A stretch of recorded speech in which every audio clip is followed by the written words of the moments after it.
ladies and gentlemen. Happy Tuesday.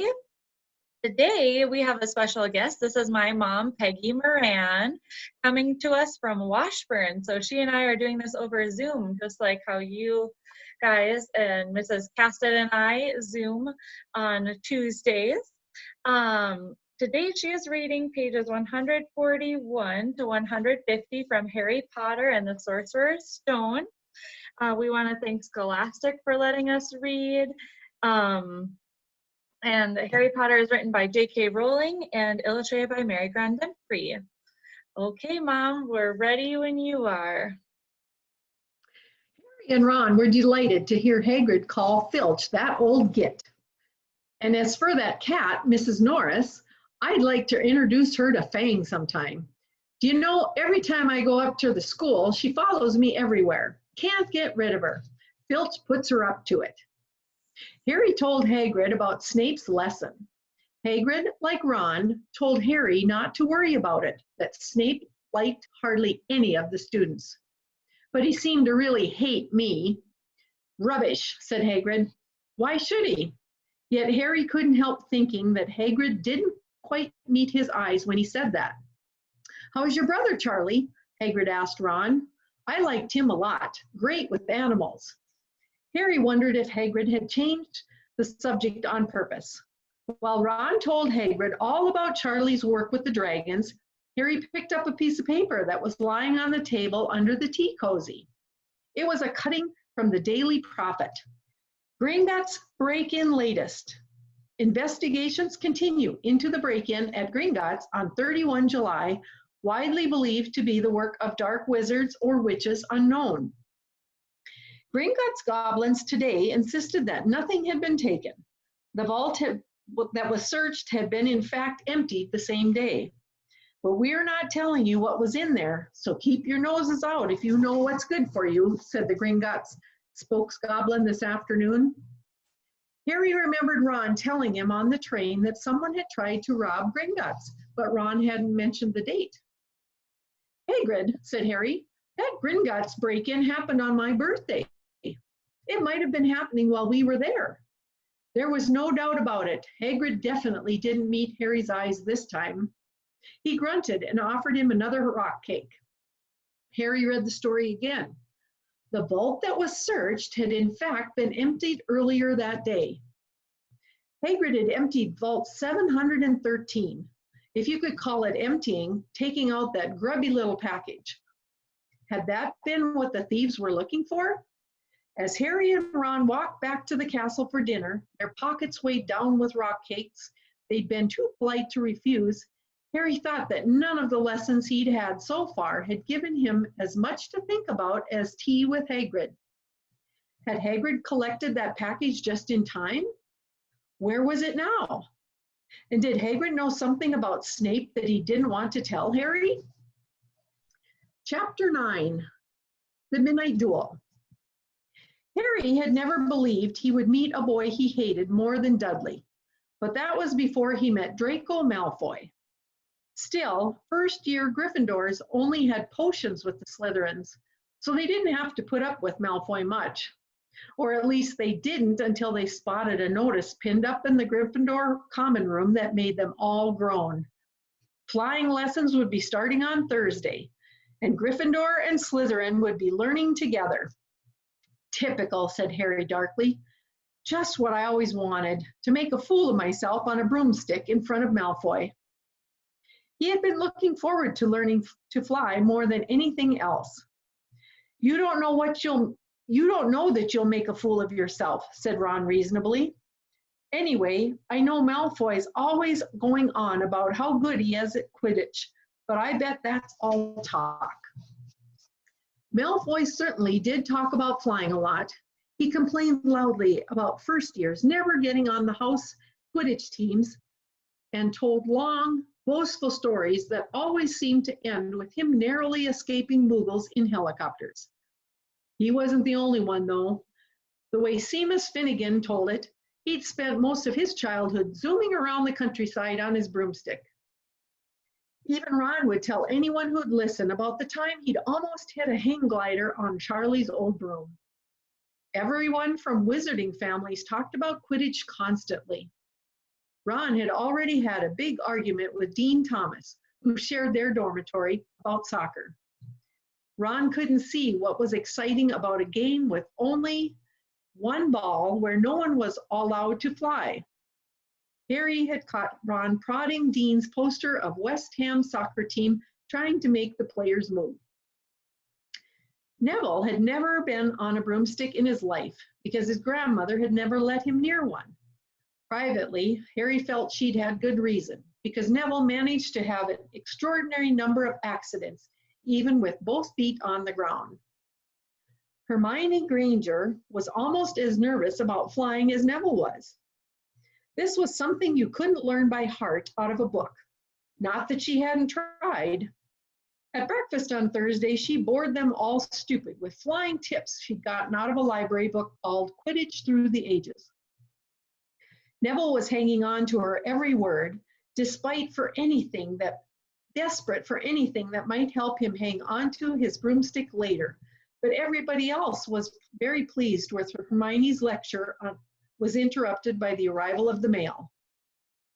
Harry hadn't had a single letter since Hagrid's note, something that Malfoy had been quick to notice, of course.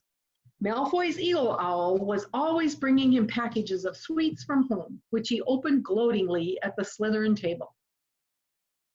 A barn owl brought Neville a small package from his grandmother. He opened it excitedly and showed them a glass ball the size of a large marble, which seemed to be full of white smoke. "It's a Rembrall," he explained. "Gran knows I forget things. This tells you if there's something you've forgotten to do. Look, you hold it tight like this, and if it turns red," oh, his face fell because the Rembrall had suddenly glowed scarlet. "You've forgotten something." Neville was trying to remember what he'd forgotten when Draco Malfoy, who was passing the Gryffindor table, snatched the Rembrall out of his hand. Harry and Ron jumped to their feet. They were half hoping for a reason to fight Malfoy.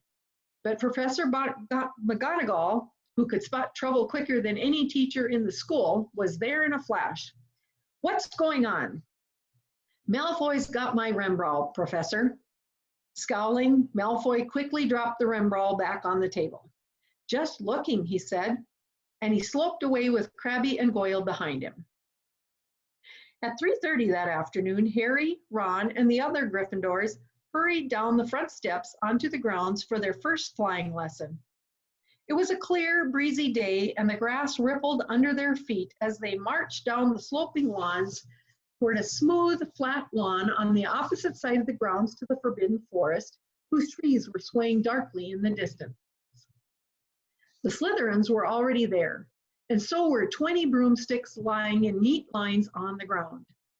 Harry had heard Fred and George Weasley complain about the school brooms, saying that some of them started to vibrate if you flew too high or always flew slightly to the left. Their teacher, Madame Hooch, arrived. She had short gray hair and yellow eyes like a hawk. "Well, what are you all waiting for?" she barked. "Everyone stand by a broomstick. Come on, hurry up." Harry glanced down at his broom. It was old, and some of the twigs stuck out at odd angles. "Stick out your right hand over your broom," called Madame Hooch at the front, "and say up." "Up," everyone shouted. Harry's broom jumped into his hand at once, but it was one of the few that did. Hermione Granger's had simply rolled over on the ground, and Neville's hadn't moved at all. Perhaps brooms, like horses, could tell when you were afraid, thought Harry. There was a quaver in Neville's voice that said only too clearly that he wanted to keep his feet on the ground. Madame Hooch then showed them how to mount their brooms without sliding off the end and walked up and down the rows, correcting their grips. Harry and Ron were delighted when she told Malfoy he'd been doing it wrong for years. "Now, when I blow my whistle, you kick off from the ground. Hard," said Madame Hooch. "Keep your broom steady. Rise a few feet and then come straight back down by leaning forward slightly. On my whistle. 3, 2, But Neville, nervous and jumpy and frightened of being left on the ground, pushed off hard before the whistle had touched Madam Hooch's lips. "Come back, boy," she shouted. But Neville was rising straight up like a cork shot out of a bottle. 12 feet, 20 feet.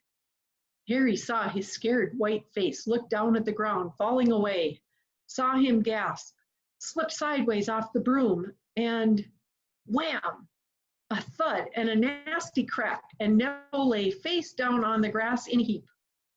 His broomstick was still rising higher and higher and started to drift lazily toward the forbidden forest and out of sight. Madam Hooch was bending over Neville, her face as white as his. "Broken wrist," Harry heard her mutter. "Come on, boy, it's all right. Up you get." She turned to the rest of the class. "None of you is to move while I take this boy to the hospital wing. You leave these rooms where they are, or you'll be out of Hogwarts before you can say Quidditch. Come on, dear." Neville, his face tear-streaked, clutching his wrist, hobbled off with Madam Hooch, who had her arm around him.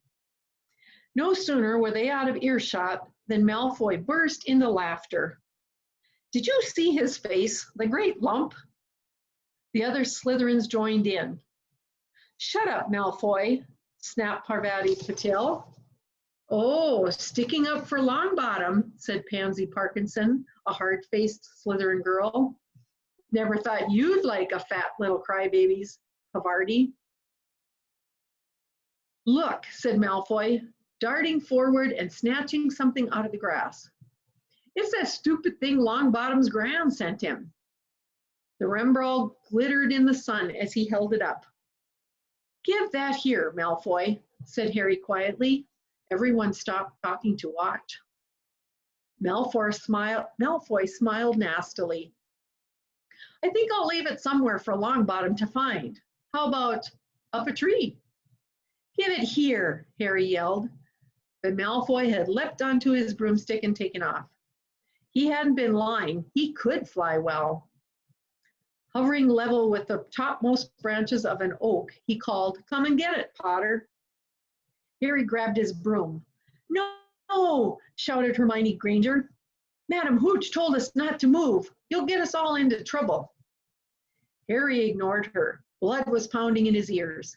He mounted the broom and kicked hard against the ground, and up he soared.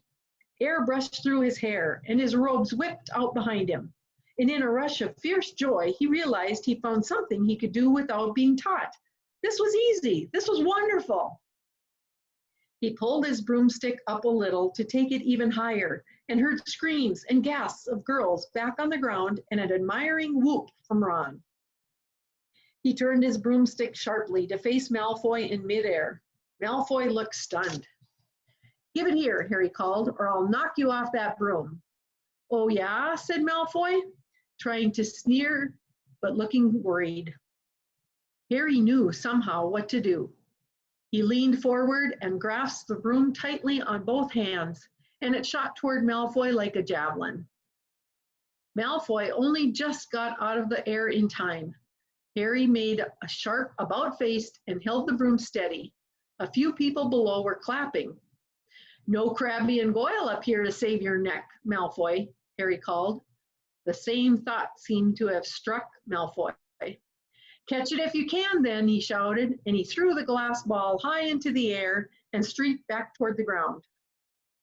Harry saw, as though in slow motion, the ball rise up in the air and then start to fall. He leaned forward and pointed his broom handle down. Next second, he was gathering speed in a steep dive, racing the ball. Wind whistled in his ears, mingled with screams of people watching. He stretched out his hand. A foot from the ground, he caught it, just in time to pull his broom straight, and he toppled gently onto the grass with the Rembrall clutched safely in his fist. "Harry Potter!" His heart sank faster than he'd just dived. Professor McGonagall was running toward them. He got to his feet, trembling. "Never in all my time at Hogwarts." Professor McGonagall was almost speechless with shock, and her glasses flashed furiously. "How dare you? Might have broken your neck." "It wasn't his fault, Professor." "Be quiet, Miss Patil." But Malfoy, that's enough, Mr. Weasley. Potter, follow me now. Harry caught sight of Malfoy, Crabbe, and Goyle's triumphant faces as he left, walking numbly in Professor McGonagall's wake as she strode toward the castle. He was going to be expelled. He just knew it. He wanted to say something to defend himself, but there seemed to be something wrong with his voice. Professor McGonagall was sweeping along without even looking at him. He had to jog to keep up. Now he'd done it. He hadn't even lasted 2 weeks. He'd be packing his bags in 10 minutes. What would the Dursleys say when he turned up on the doorstep? Up the front steps, up the marble staircase inside, and still Professor McGonagall didn't say a word to him. She wrenched open doors and marched along corridors with Harry trotting miserably behind her. Maybe she was taking him to Dumbledore. He thought of Hagrid, expelled but allowed to stay on as gamekeeper. Perhaps he could be Hagrid's assistant. His stomach twisted as he imagined it, watching Ron and the others becoming wizards while he stumped along the grounds carrying Hagrid's bag. Professor McGonagall stopped outside a classroom. She opened the door and poked her head inside.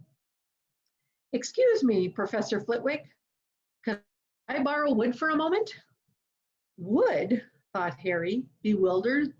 Was wood a cane she was going to use on him? But wood turned out to be a person, a burly fifth-year boy who came out of Flitwick's class looking confused.